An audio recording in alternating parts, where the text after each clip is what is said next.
Hello, we are at the end of 2025. What a whirlwind of a year. Now, to mark the end of an amazing year of doing Live Well Be Well, I have looked back at some of the top moments in nutrition and fitness, because you might be thinking about this right now, what you're going to implement into your new year, and I thought this might be really helpful. For me as well, we get so much amazing content through this show, and it gives me a moment to look back at those episodes and put the best parts together for you. So we're going to kick off with our highest rated episode of 2025. Dr. Stacy Sims, when she flew to LA to record this episode with me for part 2. We're also going to speak to Doug Evans. If you did not know the nutritional powerhouse of sprouts, get ready to be amazed. We're also going to speak to Andy Galpin, who is the godfather of human performance, and then Iñigo San Millán, who created Zone 2 training. And lastly, we're going to kick off with one of our second biggest episodes of this year, Jason Van Blurk, who talks to us everything about how the body stores emotion and the fascia. So we're going to take you through lots of stages of some of our best episodes. It's one of my favorite moments of this year to really reflect on just how much we have learned in 2025 and just making sure that we're taking some of the best parts away. So I hope you enjoy, and you have part 2 coming on New Year's Eve. So make sure you subscribe and see part 2 dropping very, very soon. Enjoy. Hey guys, I am very bad at asking for this, but I wanted to stop for just 1 minute and ask a huge favor. If you want to hear more diverse conversations from female voices, such as myself, I would love if you could hit subscribe. We work so hard on this show to bring you some of the best guests in the world, and having a female voice sometimes gives a different perspective, and I really want to elevate more of that on this channel. So please hit subscribe if that's important to you, as it is to me.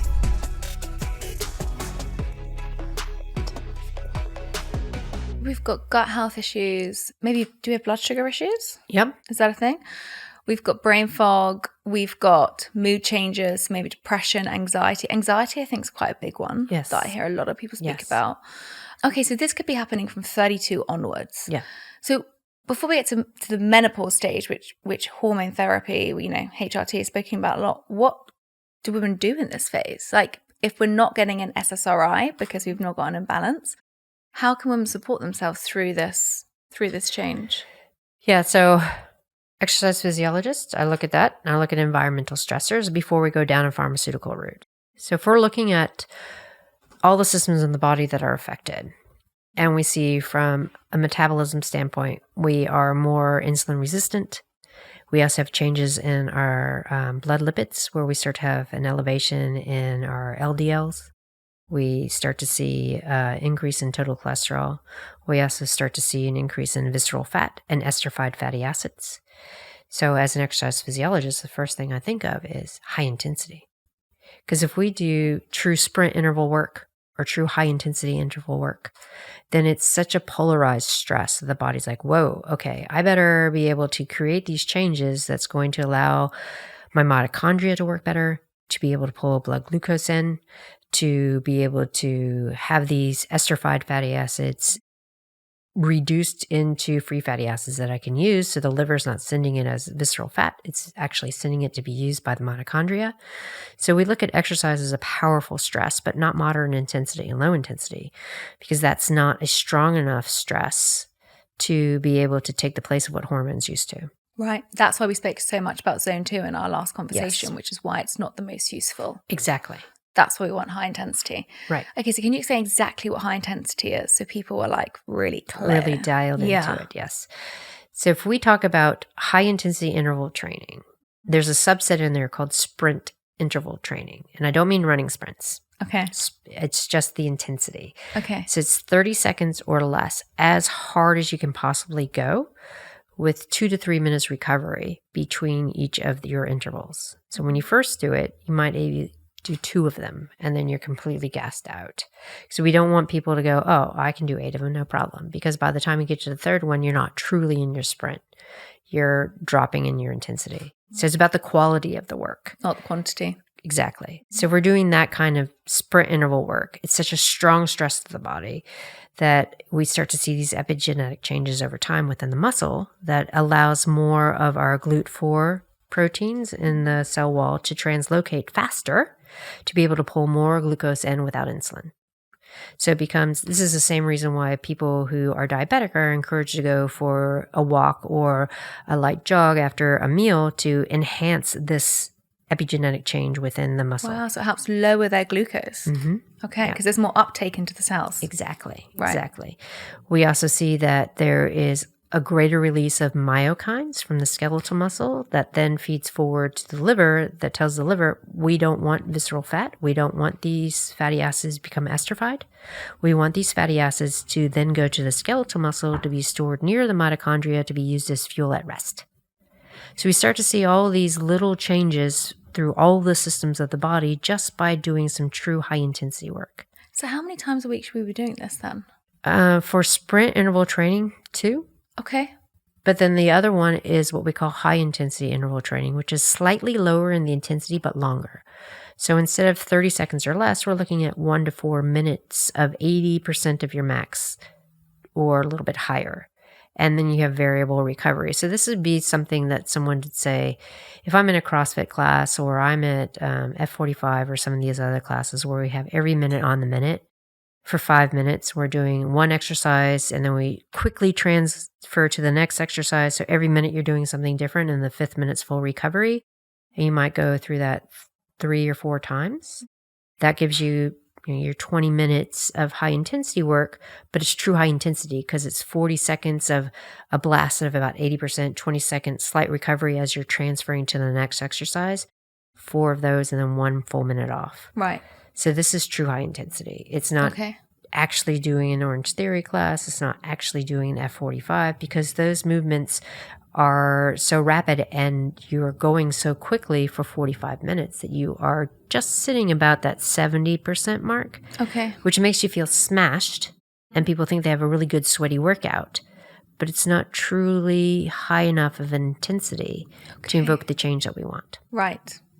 Gosh, that's so interesting. I think we had this conversation last time where we're talking about how women feel like they have to be smashed every time 100%. They go training. Yeah. And that's not what we're after. No, because then also I think when you're super fatigued, you just don't feel great in yourself. Right. Right. So how long should these workouts be lasting? So if we're looking at a sprint interval, I often piggyback them on with a strength training session because strength training is the other thing that we have to really be conscious to incorporate. If we were to choose between high intensity work and strength training, the big rock is strength training for women. Okay. So I tell women, look, if you have 30 minutes and that's all you have, and you have warm up and cool down, then you do 1 compound movement of heavy lifting. Okay. So it could be a deadlift, it could be a squat, it could be a bench press, something like that. So you're using total body for these movements. And then you finish it off with a couple of 30-second high intensity sprints. There's 2 of your exercise sessions of the week done in 1 30-minute block. If we're looking at having only 10 minutes, which I work with some people who are breakfast show hosts, and they get up at, oh my God, it's early, to be on set by... their circadian rhythm. Yeah, exactly. Yeah. And I'm like, okay, well, you can get up and you can do a couple of 30-second blasts and then get on with your day. And then at the end of the day, that's when you can do your lifting. So there's ways of breaking it up, and we want to really polarize, but it doesn't take a lot of time. Okay. So they're the things that we want to be looking at. Does this change when you go into menopause? So this formula? So this is the thing. We want people to set up all the habits in perimenopause to help them with all the hormonal changes, but it also benefits postmenopause. So if we start the habits early, and then we're setting ourselves up for better bone, better muscle, better brain health. And so then when we get into postmenopause, we already have the strong bones and muscle integrity to keep going. Okay. What changes is the load and the relative intensity because that's more of an aging factor. It's not a physicality of all of a sudden I'm 60 and I'm postmenopause. I can't do this anymore. If you're 60 and postmenopause and have never done any of this, it's not too late to start. It's all relative. It's all relative. But when we look at bone health, we look at muscle integrity, especially we look at the sex differences of cognitive decline. And which are? We see there's a greater incidence of Alzheimer's and cognitive decline and dementia in women. Well, it's also the biggest killer in the UK. Right. So we look at what's happening there. And a lot of it is a combination of metabolism in the brain, of a lack of lactate metabolism. Because if we talk about our zone 2 training from last time, we know that women have more of the endurance fibers and have more of the capacity for using free fatty acids. And we start to lose our fast twitch fibers that produce lactate as we age. This is another reason why we want to do that high intensity sprint work, is so that we maintain them. Because the brain needs lactate to work well. If we don't have lactate and the brain doesn't understand how to use it, we're losing a key metabolite for brain health. And this is one of the things that we're seeing as a precursor for cognitive decline.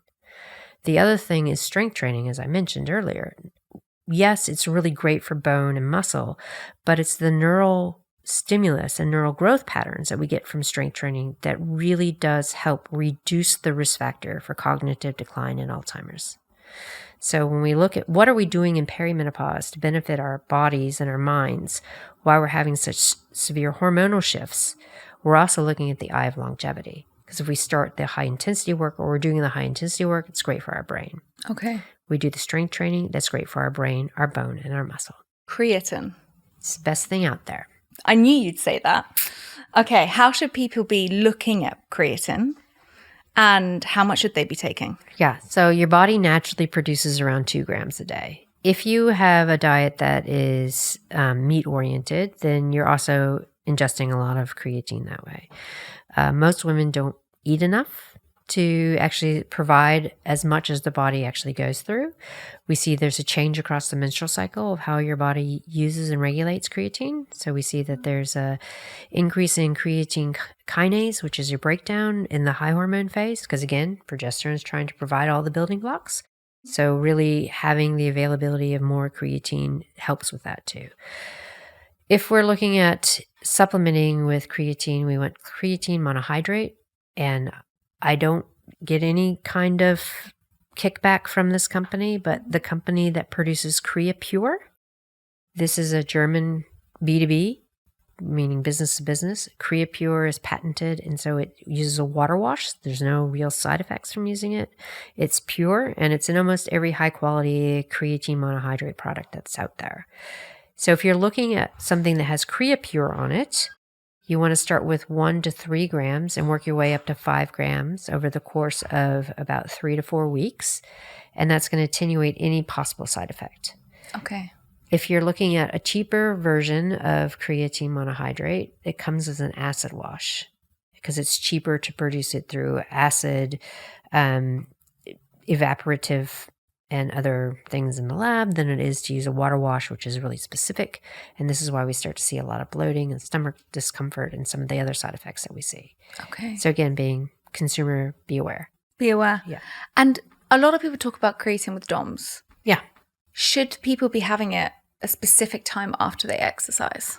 When should we be consuming it? No, because it doesn't have an acute effect. It takes Okay. about 3 weeks for the body to be saturated. Okay. So you need to... That's why you're building it up. Yes. And once it's saturated and has enough, that's when you start to see the performance effects. We see that over the course of 3 to 4 weeks of consistently using 3 to 5 grams every day, you get that full saturation. Muscle works better, brain works better, gut's better, because anything that has a fast energetic requires creatine. So we see that, the brain fog starts to be attenuated with creatine use. We start to see gut issues with women who, I go for a run, I had to find a bathroom every time I go for a run. Using the 3 to 5 grams over the course of a month, then that starts to dissipate as well. Wow. Because it maintains the gut integrity of the intestinal cells. So you don't have as much of that separation because now you have creatine that's going to work in those energetics to hold it together. And then also we see for mood and mood health, creatine is really beneficial for that too. So actually most women are perimenopausal, maybe all women, but I'm just really thinking about the side effects that we were talking about, or, the physical sides that we might see in oneself when we're perimenopausal. This could be an amazing supplement. Absolutely. Gosh, it's interesting how it's not spoken about more. I It's know. very much spoken in the sports domain, I think, but just general health for women, it's just not spoken about. Yeah, so Crea Vitalis and Creatine for Life. Okay. Creatine for Life website has all the stuff that creatine does for health. And there are a lot of my colleagues in the sports science and supplement world that also are doing research on creatine for health. And so all the peer-reviewed studies that you can find are on Creatine for Health website. Crea Vitalis is an offshoot of Crea Pure that is designed specifically for health and not bodybuilding. So it's a lower dose and it's a very high quality protein or high quality creatine supplementation.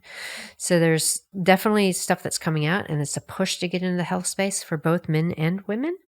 But yeah, it's slow coming. As someone who has spent a long time studying the mind-body connection, I'm constantly asked, what do I use to track my health? Since April, you've probably seen, if you're watching this show, me wearing a piece of tech on my arm, and that is No Watch, because I genuinely believe it has been one of the most thoughtful and mind-aware pieces of tech that you can wear. Unlike most wearables that focus just on your steps or your sleep, No Watch is a bit different. It gives you real-time insights into your nervous system, the invisible engine that calibrates everything from your stress to your sleep to your recovery, your rest, and ultimately your health. With its stress recovery metric, it doesn't just show you how long you were stressed for, but also how long you recovered. It shows you your homeostasis. And that to me is where real health begins. And I think it's all something that we're craving. And most importantly, it does this without dragging you back to your phone, because that motion just depletes you. It delivers meaningful health insights to you only when something genuinely matters, using AI to turn complex signals into clarity that you can understand. And in just 5 days, it calibrates to your body and creates your personalized health fingerprint. You can try it for 30 days completely free. And if you're curious, now's the time, because they're giving you guys 15% off with my code LWBW15 if you head to nowatch.com. And you guys know, as listeners of Live Well Be Well and this whole community, that understanding yourself in the most mindful way is one of the most powerful things that you can do for your health. And this little gadget helps you on your journey.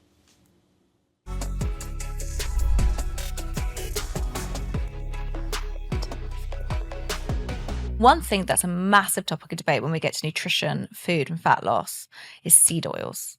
Oh my God. Okay. I can't not have this conversation. Go ahead. What's your thought and take on seed oils? Because honestly, it's probably one of the most trending, polarizing topics in the health space right now. All right. I love the deep breath that you just took. Okay. I'll try to avoid banging my head off the microphone here. You can probably tell by the context in which I'm approaching this question, my overarching feeling on this one. Much to say, like anything, nuance and context is the most appropriate and fair answer here. To say that, though, good grief, are people wasting time with seed oil? The research of potential negative effects of seed oil are so weak. That doesn't mean there's nothing there. If you go, okay, and you give 6 caveats to that, you can find some examples of seed oils being concerning. Okay, so if it was left outside for 7 days in the sun and it's gone rancid and someone's in a hypercaloric state and they overconsume these things in the presence of alcohol, okay, yeah, like, all right. The other only semblance of an argument here that makes sense, there's two. They're bad. They're mental gymnastics. And for the record, I have many people who I deeply respect and friends who are as far into like the seed oils or the devil camps as possible. I would name them by names, but it doesn't matter. That's one argument that they can make. The second argument is it's not that the seed oils are that bad, but they are so commonly consumed in the presence of other really bad behaviors and actions that they're it's the old gateway drug sort of thing. Again, in my opinion, that is enormous mental gymnastics. Like, then say that. If that's the true case, say seed oils aren't bad. Say that this is the problem, you're consuming too much bar food and so on and so forth. Don't bait and switch, though. Don't be like, yeah, seed oils are a problem. Oh, but they're not really the problem. They're just putting people in a bad position to eat other things that are the problem. Okay, that is not at all what you're saying, right? So that's my pushback on there. And then number 3, the other ones in the States, at least, because of what's happening with the Maha movement, the third argument that they'll generally make is it's not necessarily about the seed oils per se. It is showing how, though, when the people speak, we can make changes to massive food conglomerates. Again, then just don't lie about the fact that the seed oils are so detrimental. And okay, so there's a lot of nuance and complexity to that thing. But overwhelmingly, I just don't think that's a good approach. I think there's so many other things you could do to demonstrate that when the people speak and that people are interested and there is financial rewards for companies who make healthier products, those are good things. But to ban an oil like that and to then come out and say things like, oh yeah, beef tallow is perfectly healthy. So as long as you fry your burgers in beef tallow, I mean, Sorry, you I'm have to have a laughing right now. special level of like nuts. Yeah, but there is a lot of nuts online. But like how can you cogently say that and be like, yeah, that makes sense? It just like does not. So it's unfortunately one of those things where I understand marketing enough and I understand public health messaging. You can't speak in nuance in those positions, or at least people traditionally don't. And this is one of the problems this introduces is when you have the speaking heads, the same person as the scientist, you force the scientist into a marketer. And that leads to problems because then that person has to say, like, you have to say one clear message. The message to the public, seed oils are danger. Seed oils are danger. If you give any nuance, 2 stories mean no stories. And I hope we made it through COVID with the realization of like, okay, enough of that. Like enough of that. We have to treat adults like adults. And this is one thing I will say what the Maha people are doing is that is one of their principles that I fully endorse and support and thank them for. Yes, give the public more credit for intelligence. I don't care that if you feel like you're going to lose them, we should know as close to the truth as there and don't whitewash it over because you think everyone is a low intellect person. So tell people the truth and with as much reason as possible as you can and as close as you can tell us the truth. So I appreciate the fact that they're like trying to do that. But yes, the seed oil push. And so to my dear friends on that side of the aisle, your arguments are terrible, as plainly as possible. How do you have this conversation off air with your friends that are like very against seed oils? I don't. You don't? It's like politics. You just don't do it. This is the most political thing I've ever done in public, probably in my life. So you're welcome that you pulled that one out. Yeah, thank you. Because I generally hate to do it because I'm just going to get an onslaught of comments. And I don't think any of them will beat those 4 general positions that I just said, but we're still going to get it. And it's just not helpful. Like, this is the thing we're talking about. Of all the other interesting ways and things and tools and stuff we can do for improving humankind, like what we're spending billions on is fucking seed oils.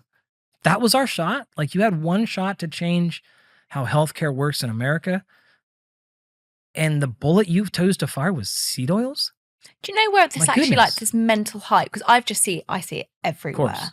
Where did it start from? Well, I'm not going to answer that question. I know the answer, but I'm not going to, because it would involve name calling and like putting it on people, and that's I don't like to do that, positive or negative. That's something I never do, and I won't start that here today. Okay, you can tell me. You can tell me off air. I'll answer it this way. My assumption when I hear and see people do these things, I actually assume it's good intention. But my issue has been, if you look at the breadth of things that people are doing, the terrible sleep, mental health, the environmental stuff we got going on, water, and seed oils were your shot, like, oh my gosh, it's just like the food quality in kids. Like, so they are doing some really awesome things. But for whatever reason, they chose seed oils as that big flag to fly to get people's attention. And I'm like, oh, man, like, so many other cooler ways you could have approached it. So, last thing I'll say is I'm not in those rooms. So, maybe my tune would be different if I was in those rooms. And I understand like public messaging is a very difficult thing. But yeah, I just wish they would like find a more interesting thing to hang their hat on to gain attention with. So, I'm interrupting for one moment to ask one small favor. Please subscribe to the show. This helps it grow more than you know. And I'm so bad at asking this from you. I'm so bad at thinking about this. But You know, my goal is 100,000 to get to on YouTube. And I really want to bring you more content and better guests and bigger episodes. And we can only do that with your help together. So please do hit subscribe. Thank you.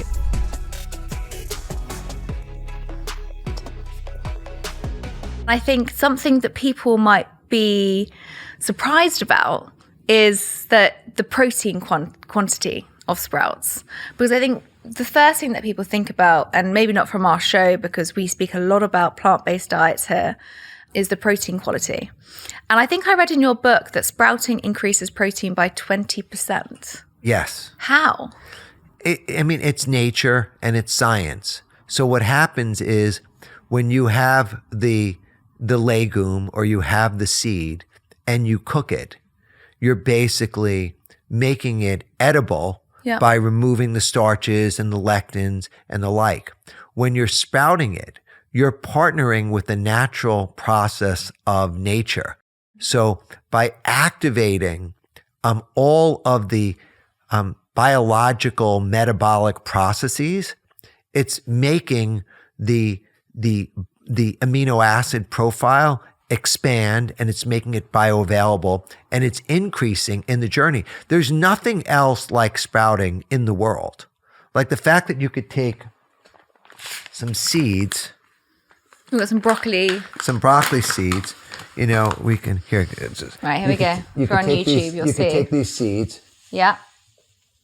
Right? The fact that you could take those seeds. Yeah. And when you soak them, you reduce the lectins, the enzyme inhibitors, the phytic acid, but you're triggering this metabolic process that is literally greater than the transformation of a caterpillar into a butterfly.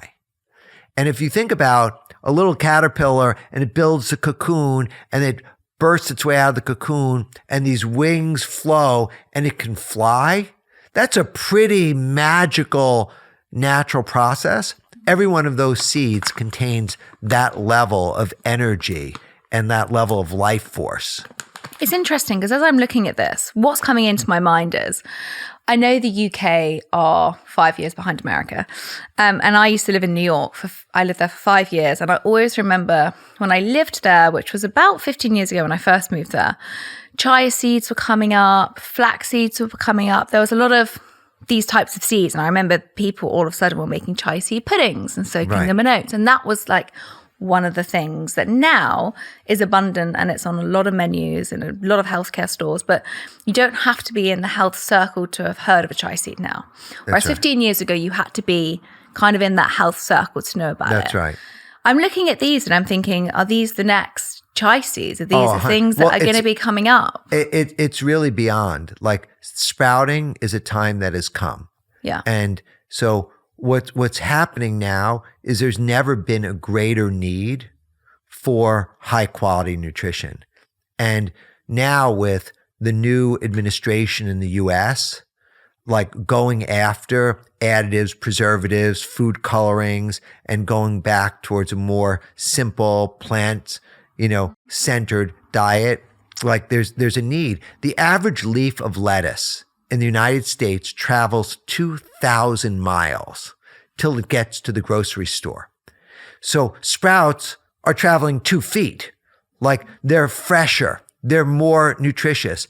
And strangely and oddly enough, like how did I become the sprout guy? I am nature's greatest miracle.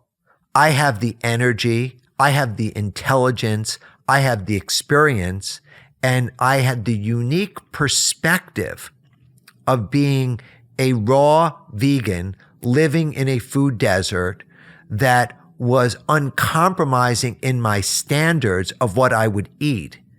And out of all of the possible solutions, like I could grow oyster mushrooms, or I could grow microalgae, or I could grow a garden, like it's not too difficult to do a complete analysis, like a McKinsey study, and come up with sprouts. And now anyone could do this analysis quickly with ChatGPT or Gemini or AI, and all answers will lead to sprouts. I love that. Well, I'm just thinking, like if I think about sprouts, I'm thinking about an old lady like my grandmother, like standing in her greenhouse, you know, sprouting. That's like the image that I get. Yeah.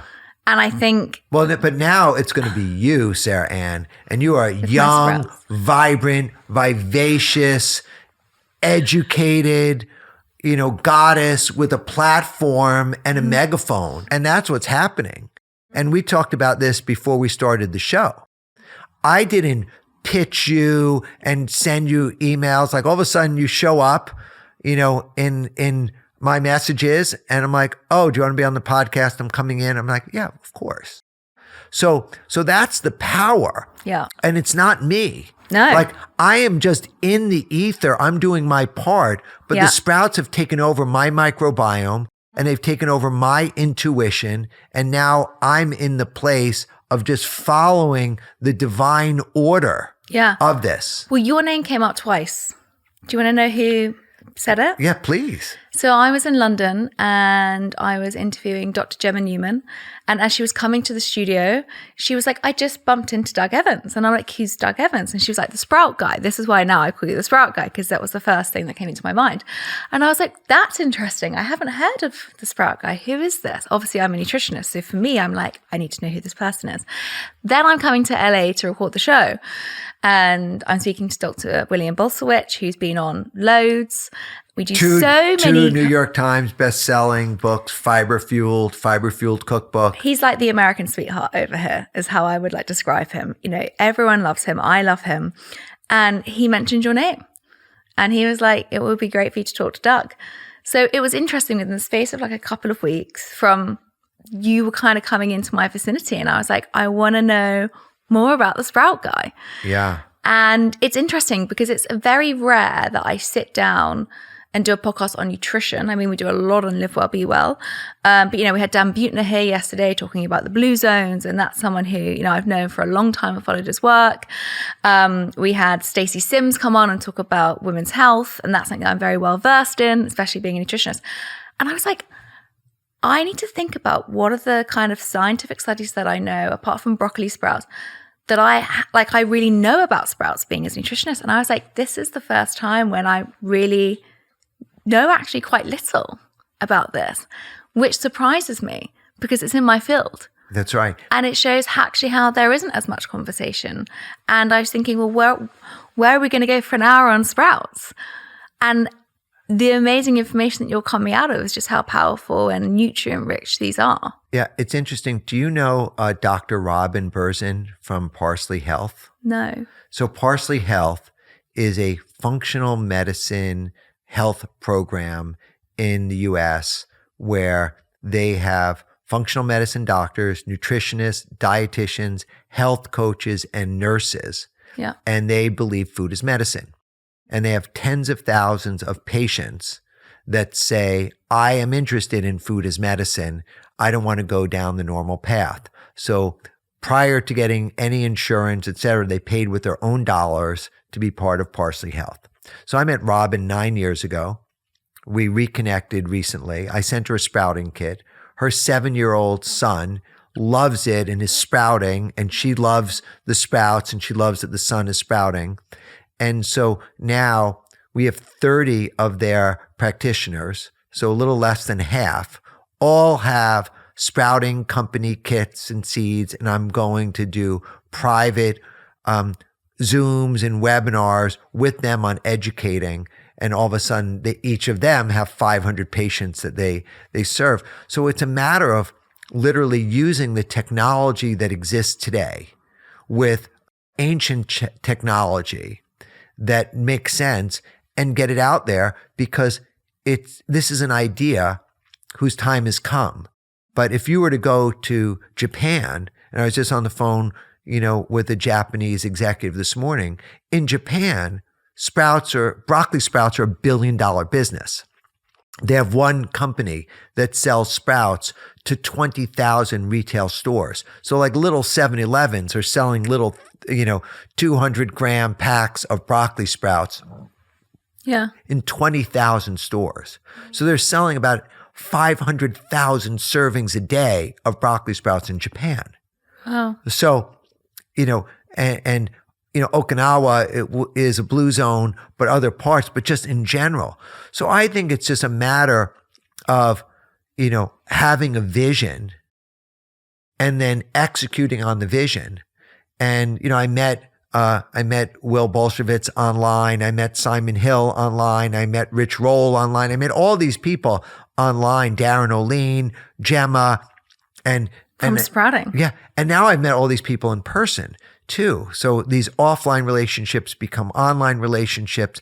And the fact that the people who are in the know, like in Fiber Fueled, Will Bolshevitz talks about sprouts. In the Fiber Fueled cookbook, he talks about sprouts because he understands the microbiome. And so it's very easy with sprouts to increase the microbial diversity that you have. And the US guidelines, I don't know what it is in the UK, but the US guidelines recommend between 4 and 13 servings of fruits and vegetables every day. And sprouts fit right in there as a vegetable. So you can have a really healthy gut microbiome with sprouts. I love that they're reckoning between 4 and 13 different vegetables a day here. In the UK, we only recommend 5 a day, although we know that scientific studies show that you need at least 9 a day to kind of have a good, diverse microbiome. But I think we're too scared to say that in the UK because we can't even keep to 5. People are struggling to make to 5. So if we say 9, I think people might just give up. Well, in America, the average doesn't, there's no shame in the UK, but in America, the average person's having 1, and that could be French fries or potato chips. Yeah. So the standards don't mean anything, but I think they're going to make a big change. And I really think that's where entrepreneurship comes in. That's where social media comes in. That's where having that, The Alchemist comes in. I love The Alchemist. I mean, broccoli sprouts are kind of the one that would come to my mind. But do you have any kind of, what's some interesting research that's come out recently about sprouts that you could share with us? I mean, the probably the most recent ones are the continuing of how they open up the NRF2 pathway and how they're anti-inflammatory. So that's a big part. Explain the NRF2 pathway. So the NRF pathway is something that controls how the body detoxes. And if the body doesn't detox, it gets inflamed and it affects all of the internal organs and the structures. So Dr. Rhonda Patrick did a lot of work, on looking at the anti-inflammatory components of that. So if you were to look at what is the cause of heart disease, it's inflammation of the arteries. And so the work that actually how sprouts are anti-inflammatory is one. How sprouts can detoxify benzene and air pollutants is just another one. How interesting research, there's no cure to autism, right? But there is research that says that when someone who is experiencing symptoms of autism experiences a fever, their symptoms get reduced. So there's something in the brain that the fever shifts the brain chemistry so someone will act less raging, less, erratic behavior and the like. After they have sprouts? Well, this is if they have a normal fever, right? A fever like a heat fever and the like. The broccoli sprouts, through their hermetic effect, create heat shock proteins in the brain, which are similar to the behavior of a fever, which lessens the behavior and effects of the autism. So lots of research if you want to go down that rabbit hole, right? Type dementia, Alzheimer's. Biggest killer in the UK. Right, AKA type 3 diabetes, is totally an impact of, being overweight, obese, the calcification of the brain, and there's no reversal, but there's actually things that you could do to mitigate the benefit. So one, overall, just whole food, plant-based diet is one. Well, the research on the broccoli sprouts is they actually can penetrate and have greater and faster results because of the enzymatic parts and the glucosinolate affects things. So it's very fast reacting. So in general, it's well known that cruciferous vegetables have glucosinolates in them that can have these chemoprotective and effects on brain chemistry. So when they looked at all the cruciferous vegetables, broccoli had the most of the glucosinolate. When they looked at what kind of broccoli, was it broccoli rabe? Was it Calabrese broccoli? Was it this broccoli? It turns out it wasn't the type of broccoli as much as it was the stage, and the stage was the sprouting stage. Wow. So it has to do with not only the varietal, but it has to do with the stage. And so the broccoli seeds that you have on that table there, every seed is given a finite amount of the glucosinolate. And as it grows, the amount actually gets diluted. So theoretically, you would eat the seeds to get the most, except the seeds don't digest well. Well, I was going to say that. Like, how And is they're that not going to very react with my gut? Not very bioavailable. You could grind those, you could crush them, if you cook them, you can make them more bioavailable, but then you end up killing the enzyme myrosinase, which is required to trigger the conversion of the glucoraphanin into sulforaphane. So you need both the enzyme and the compound in order to get sulforaphane. So that's where the best and easiest and most scalable form is to consume them in the sprout form.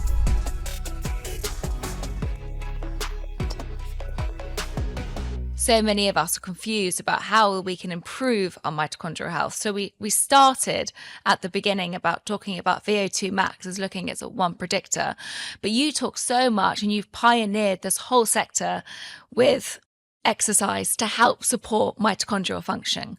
So although we're in a bit of an explosive of chronic disease right now, there is a lot of things that we can do. We've got to have hope to get our mitochondrial health like pumping back. So you have pioneered, and I know that you know there's a lot more to it, but you have pioneered Zone 2 training.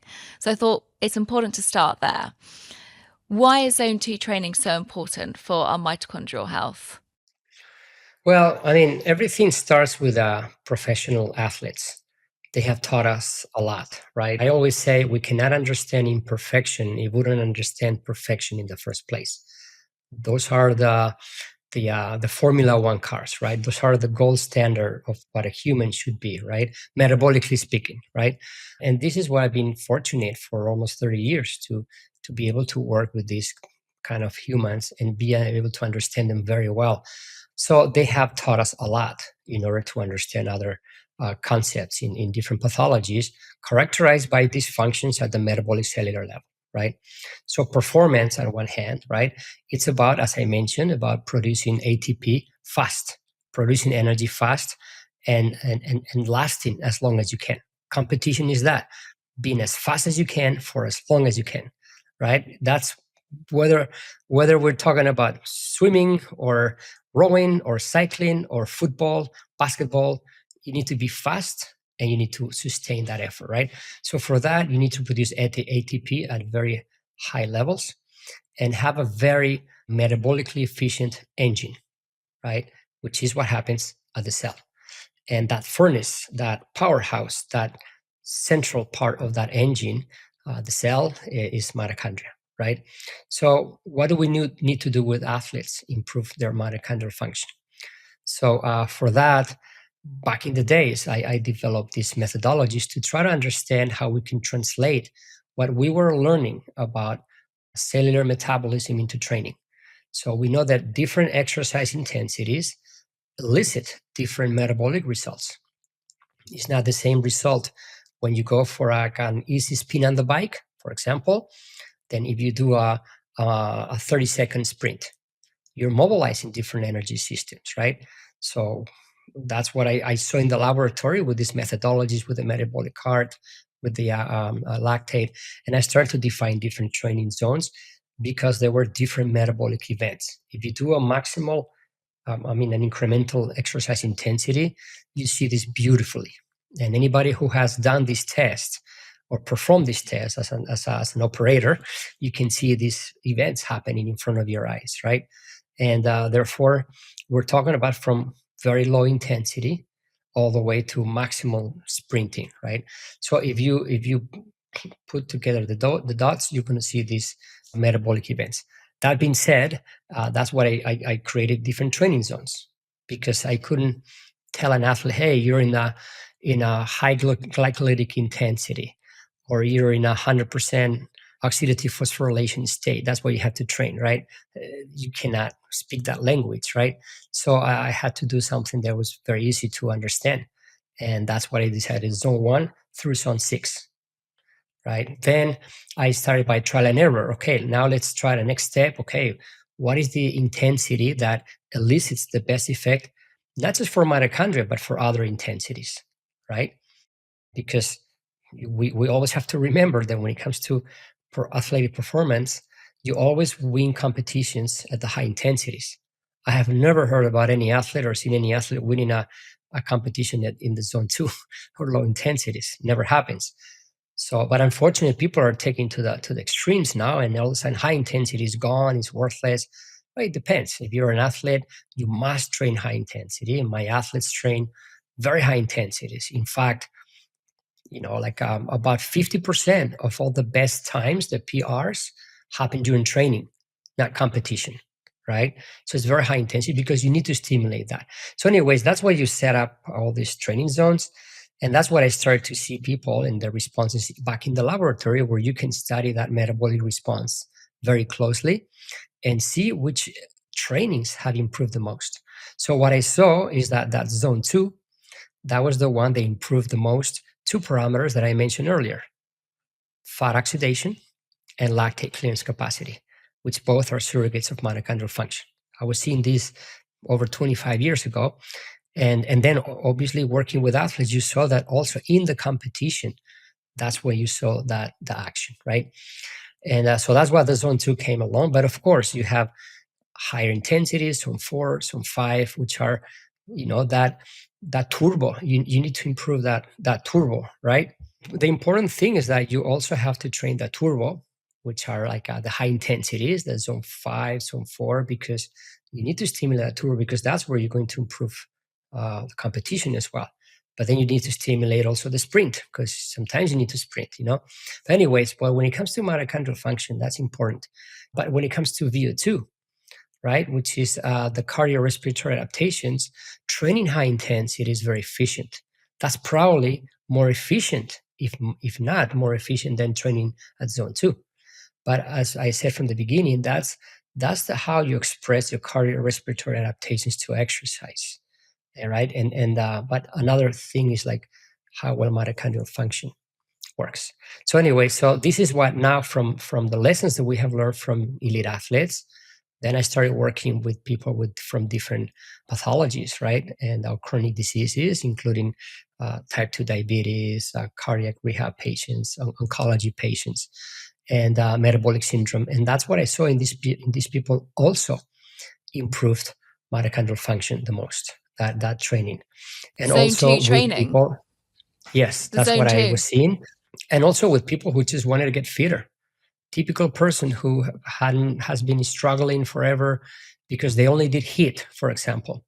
And at first they see results, but eventually they get injured or they get discouraged or they lose patience with that because it's not sustainable for many people, not for all, of course. So I'm not saying that you have to disregard high intensity at all, but I think that you need to reduce the amount. And this is what we know very well, again, from the lessons we learn from athletes, that you cannot sustain high intensity training all the time. And we don't see that. I mean, when any of us who has been working with athletes at a high level can confirm this. You don't see let's say like very high intensity sport, like swimming, right? It's under a minute. Okay. It's under a minute. Okay. What do I have to do to training? What's your intuition tells you? Let's just do 40, 50-second sprints all day, right? Okay. We can't be so naive to think that the best coaches in the world and the best swimmers have thought about this, right? Of course they have. Does it work? Well, just go around any swimming pool around the world with the best swimmers in the world. They spend hours a day, 2, 3, 4 hours a day, swimming up and down, up and down. And of course, they do intervals, but it's not sustainable. And you can take this to any sport out there, right? So the same thing, for regular life. High intensity is important, but it's not sustainable. And the zone 2, the characteristic that has had is that it works and it's sustainable. So when we think about zone 2, and tell me if I'm wrong, but I always think about zone 2 in training, that I can just about talk, but not in a comfortable way. How can someone understand, if they don't have a wearable, how can they understand where zone 2 is? Yeah, that's a good question. And this is about it. And it resembles closely to what we see in the laboratory when we establish the parameters for that zone 2 and the rest of the zones, right? Yes, that's an intensity where definitely we cannot keep this conversation. This would be resting as we are, but it's a conversation that you can sustain. I mean, you can sustain, but it takes an effort, right? It's a forced conversation that you have to breathe, you have to talk, but you can't sustain it but with an effort. If you cannot sustain that conversation for more than a few seconds, right, that you're already in very high intensity. And this is due to glycolysis, which is another event that you see very well in the laboratory. When you're working in zone 2, you're burning glucose, but you're burning fat. And that's the intensity of the one you burn the most fat, which is another concept now getting very popular, which is the fat max, right? That's the intensity of the one you burn the most fat. I've been using that concept for 25 years at least, and using for weight loss purposes too. People would come to the laboratory and because they've been trying to lose weight through exercise and they can't. And then when you do the test, you see that they've been exercising at too high intensities where you burn zero fat. And you show that to them because in the laboratory, you see very well where you burn the fat. You see the grams per minute, the fat oxidation in grams per minute and carbohydrate oxidation. So that gets to a point that you get to your fat max. And then as exercise intensity increases, the fat disappears and you burn zero fat. And why is that? It's because as you go on to a higher exercise intensities, the cells, the muscles need faster ATP, faster energy. And that energy cannot be supplied by fat anymore. Because while fat can give you more overall energy, it's slower. It's like a diesel gasoline, right? It's lower way. It takes more time to give you that energy, which when you're at lower intensity is great, right? This is part of the evolution, right, of humans, because we can only store about half a kilo, 500 grams, like 2 pounds of glycogen. No, 1 pound of glycogen, sorry, which is how we store glucose, carbohydrates, right? So the body tends to preserve that tank very well. And for that, starts using other fuels, mainly fat, right? But when exercise intensity is very high, fat cannot give you energy fast enough. And you need to switch to carbohydrates. And then, and sorry, I've been going the wrong way. This is what happens is like you suppress fat. And this is why a lot of people were not burning fat because they were always in carbohydrate burning. They were not burning adipose tissue. But then through the talk test, to your point, the fact that you're speaking fast is because you're burning a lot of carbohydrates, you're producing a lot of lactate, and you start buffering that lactate. And that CO2, that's part of buffering the lactate. And that forces you to breathe faster, right? So when you're breathing faster, you're at a higher metabolic stress, and you start decreasing significantly the amount of fat burning. So when you can't stop at all, when you can't speak at all, you're not burning fat, you're burning glucose.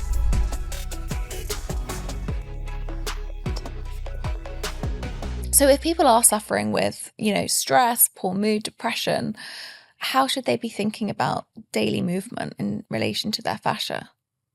If the body's not able to move, it stagnates. and we're not able to produce the feel-good hormones anymore.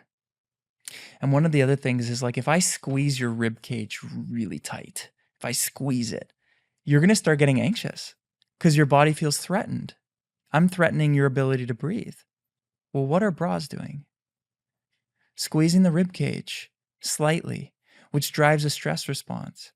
And so if we can reduce the tension on the body, then the body starts to calm down. If the body calms down, the brain calms down. Because if I'm in stress, my body will take all of its resources, all of its energy to try and solve the problem. But if we can just give the body more space, reduce the tension, reduce the stress, then all of a sudden the thoughts calm down. Like when people do this practice, they say, I don't have any thoughts. Like they go it completely empties their mind. And it's because if the body's in stress, it drives thoughts. We're trying to solve depression through the brain. It doesn't work that way. It's not a chemical issue. It's an issue with the body. The body's not able to flow. We're blocking the body's ability to perform. And if we can get the body moving, it will start to heal. And then our thoughts calm down, stress calms down, anxiety calms down. Yeah, I think somatic work has been massive for my own kind of self-experience. This is obviously completely anecdotal. But for me, when I felt the most disconnected to my body, it's not talking therapy that helps me. It's not journaling my thoughts down. It's actually a connection back to my body and my emotions, I guess, because I think we can all live in a world where we're very disconnected from that. We're kind of drawn away from our body. And also, I do think if we can have a flux of emotions in our body, I mean, we quite like the happiness ones and the excited ones, but they're also very related to fear. The excitement emotion is also very related to the fear emotion. It's very similar chemicals. Really similar chemicals, but I don't think we're taught to, I guess, feel comfortable with them. Well, look, I was a guy growing up in the world as an athlete. Everything I've been taught is to suppress emotions. So for me, it was like anger, maybe a little bit of happiness with my friends. But I didn't really have the different flavors of emotions. It took me a long time to become emotionally aware. And what I realized when it comes to really helping the human body is there's 3 paths. One is talking, which we just talked about. The other one is the emotions, and the other one is the body. Or talking or thoughts, let's put it that way. And when we're helping somebody, you know, I work with a lot of people and they say, you know, I've tried everything. I've done talk therapy, I've whatever. It's because their body's not moving. So we get the body moving, all of a sudden the emotions and the mind change as a result. So if we want to access and help the body or help somebody transform their life, you have to hit all 3. You can't just hit one. When you work on the body, the emotions come up. When the emotions come up, now you can change your narrative, your thoughts, or your story about it. You have to hit all 3 levels. Otherwise, you're not completing the loop. So people will do emotion therapy, but they're not changing the way that they see the situation. They're not moving their body, so it's incomplete. You have to hit all 3 in order to really help somebody. So for people who are like, okay, so it's rotation, it's movement. I mean, I know you gave us one exercise already in the pre-interview, but to give people an understanding of these rotations, can you just give us some examples? You want to do one? Yeah. Can I do it? I mean, for anyone who's watching this, I literally have heels and a black long skirt on. Can I do it like this? Yeah, absolutely. Is this the most interesting dress sense that someone's come to you in? You know, it's funny because you can really do this anywhere at any time, wherever you are. So it's accessible for anyone? Yes. Okay, great. I sometimes do it when I'm in the middle of a meeting. Nobody even knows I'm doing it. I can do it right now on this podcast and nobody would even know that I was doing it.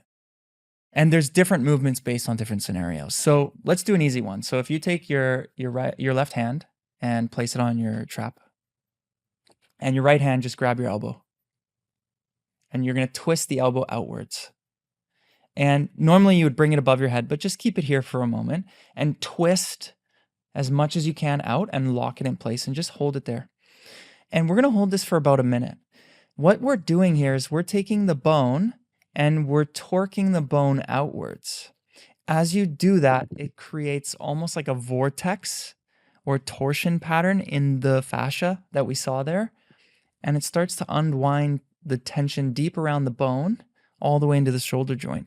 So somebody's dealing with shoulder pain, if they do something like this while they're sitting in a meeting, while they're sitting in traffic, while they're waiting for something, you do this for a minute, it will unwind the tension. And have you seen I mean, it's very hard because we saw that YouTube video, but have you seen the differences of fascia where there's a lot more stored tension and a lot more released tension? Yeah, and you can relax. And you might feel tingling in your fingers. You might feel lighter in your shoulder, a cold or warm sensation. What you feel is totally based on your awareness. The more in stress somebody is, the more disconnected from the tiny little subtle changes. Once the body comes out of stress, you start to really notice the environment around you. Like right now, if somebody walks into a room and they have an emotion, I can feel it. If I walk into a room, I can smell 30 feet away that there's a chemical that's in the air that's a threat to my body. But if I'm in stress, I'm so narrowed in my focus, I don't even realize the things that are happening around me. That's what stress does. Stress literally diminishes all of our senses. So if we look at aging as an example, stress accumulated over time, that's what aging is. You lose your sense of smell, you lose your touch, your hearing, your feeling, everything starts to diminish. So if somebody's in a lot of stress and they're doing a movement or a practice to take care of their body or take a supplement or whatever it might be, they might not be aware of the changes yet. We could probably scientifically measure it with data, but from a sensation perspective, they're so disconnected from their body because they're in stress. And I was there. So doing a movement like this, if you do this for 3 or 4 days, just this one movement, you'll start to notice a significant shift in the shoulder, in the tension that you're holding. And it's important to bring that up because when we're in stress, it narrows our focus. We can't see other options. We can't sense the world around us.